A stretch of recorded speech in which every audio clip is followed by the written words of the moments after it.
actually exercise 12.8 multiply evens. We want to write a method called multiplyEvens. We're returning the product, so that's going to be an int. It's called multiplyEvens, and it's of the first n even integers. We're going to take an n as parameter, type int.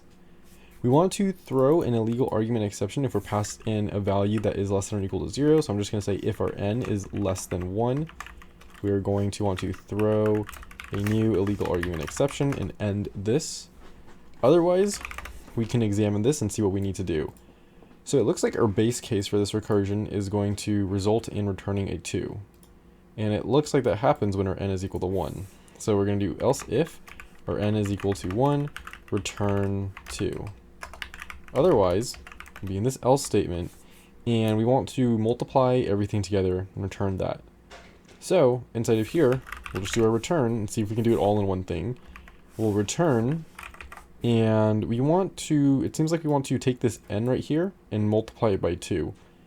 Decrementing it, but still multiplying it by 2 every time. So we'll just do 2 times n times, and then we'll have our multiply evens.